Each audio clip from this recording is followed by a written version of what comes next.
Ok, donc on va s'attaquer aux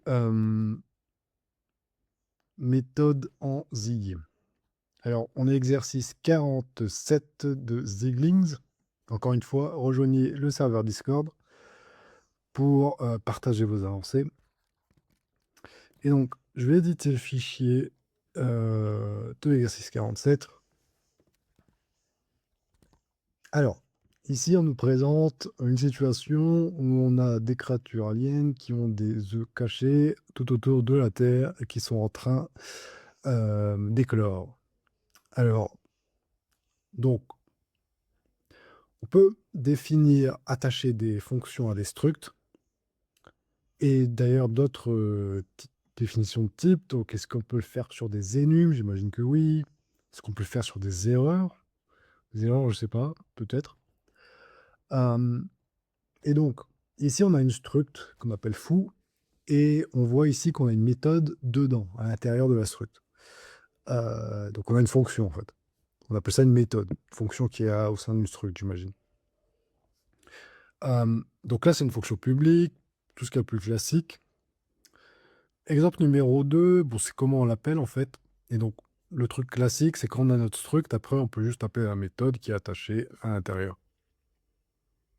Et donc là, jusqu'ici, elle n'est même pas définie, donc ça ressemble un peu à une fonction statique, on dirait, en orienté objet. En Java, par exemple, ce serait une fonction statique. Et là, bon, il n'y a pas que des fonctions, des méthodes statiques en fait. Il y a aussi des fonctions ici euh, qui prennent en référence une instance de la struct.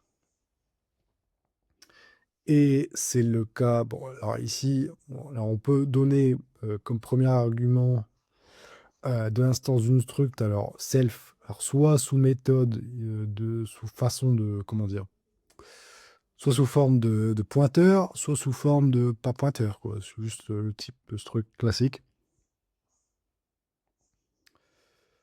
Hum, et donc là, on voit ici sur l'instancie, on fait var bar, on instancie la struct. Et on a, en fait, si on met en premier argument, voilà, une référence vers un struct, on peut juste faire bar.a, on n'est pas obligé de repréciser, etc. Donc là, on a équivalent de bar.a bar, bar.a et commercial bar 3 et bar.c, équivalent de majuscule bar.c, etc. Bon.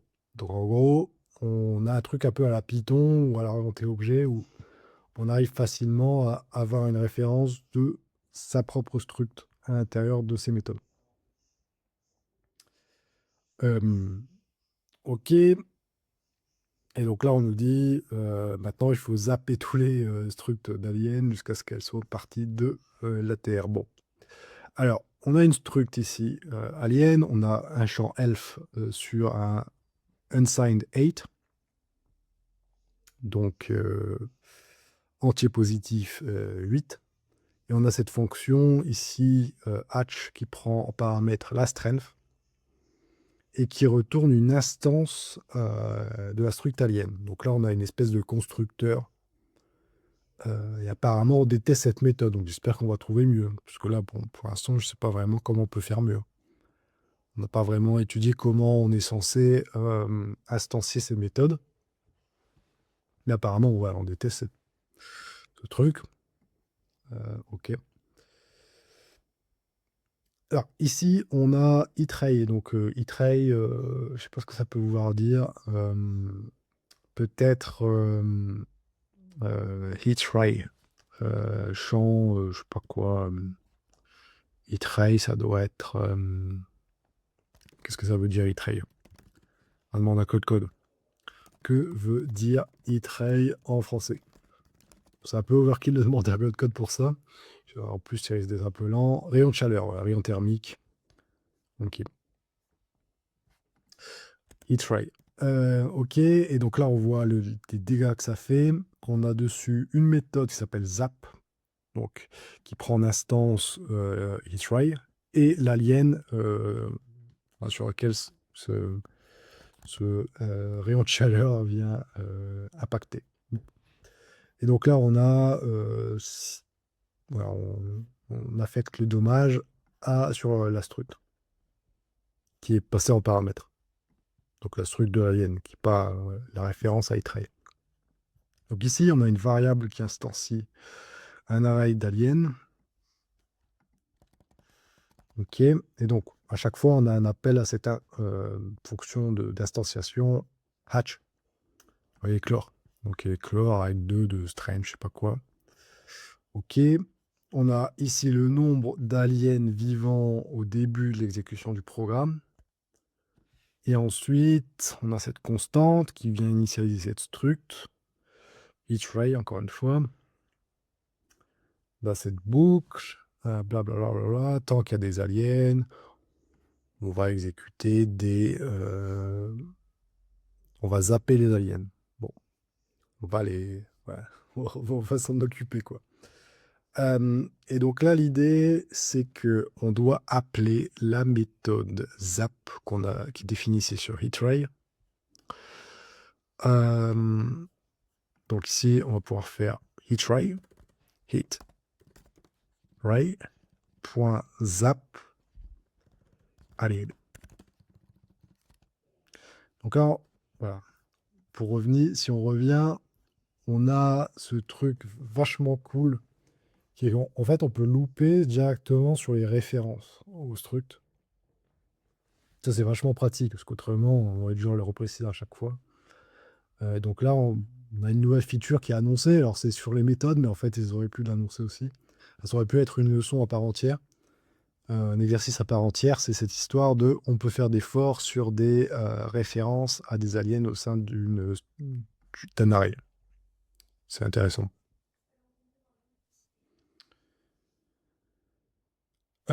OK, et donc on va voir si ça build. En principe, ça devrait builder. Voilà.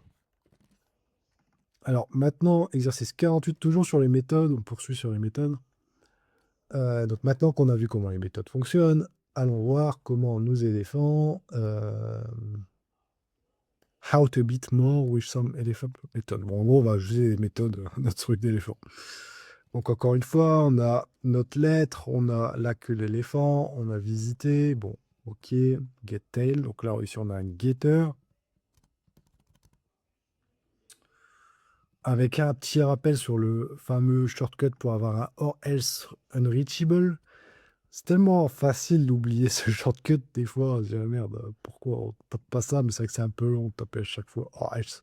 Juste avoir point exclamation, c'est quand même vachement pratique, mais il faut s'en souvenir. Il faut se souvenir de ce dont il s'agit.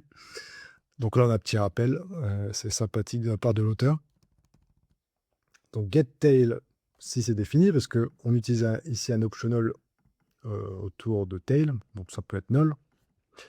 Encore une fois, je ne sais pas encore vraiment la différence entre undefined et null. Pour l'instant, on a encore un peu...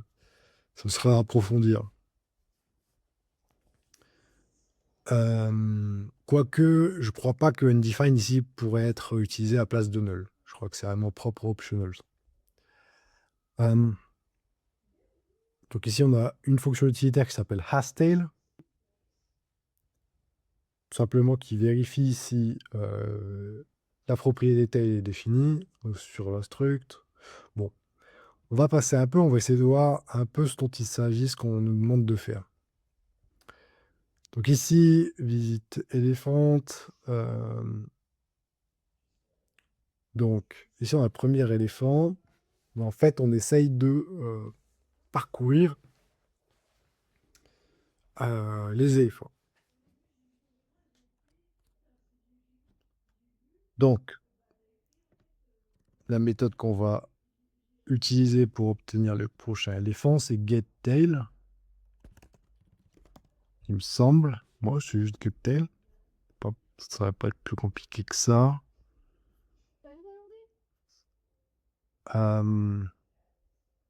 Alors, donc là, ça répond à ma question. Les énum en Zeg ont aussi des méthodes.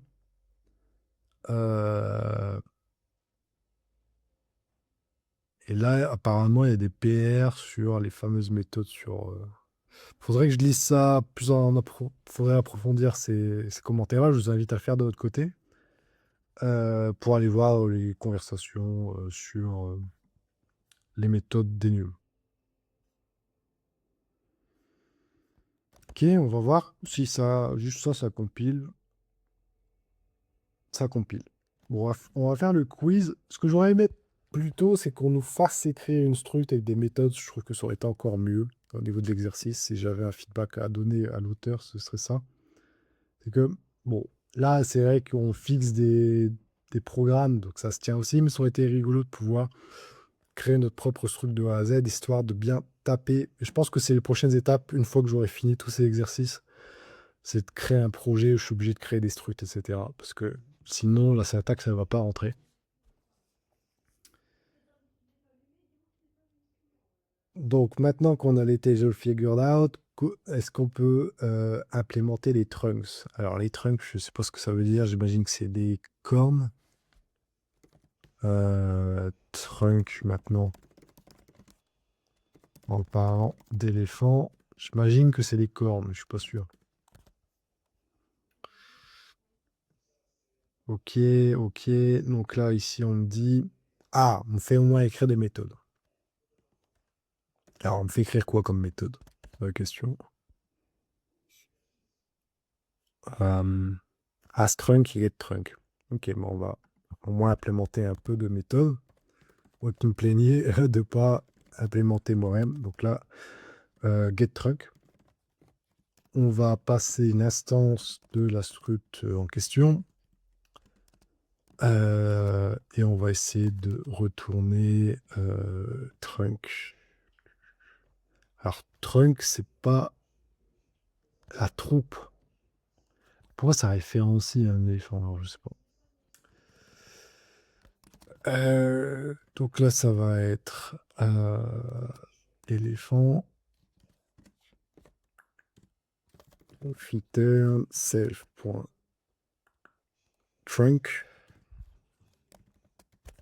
Je sais pas à quel point c'est une bonne pratique d'utiliser ça ici. Je veux dire, si au niveau du compilateur, il arrive à choper tous les endroits où c'est censé être unreachable, en vrai, pourquoi pas. Dans les cas contraires, peut être un peu plus embêtant. Je sais pas exactement comment ça se passe.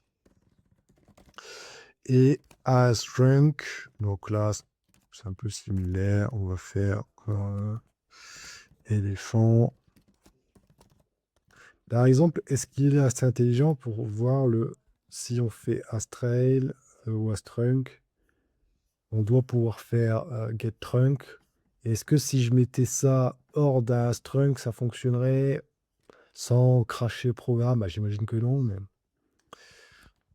c'est à voir. Return self.trunk différent de nul. Ok, j'imagine que c'est vraiment similaire à ce qu'on avait avant. De toute façon, les champs sont similaires. Et l'utilisation a l'air similaire. Donc on va essayer de builder. Alors,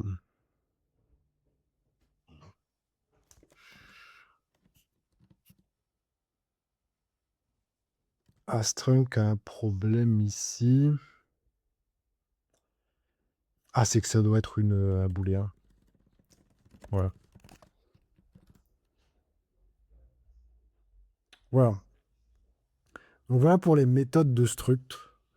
La suite, c'est sur les no-value. N'hésitez pas à partager vos avancées sur le serveur Discord.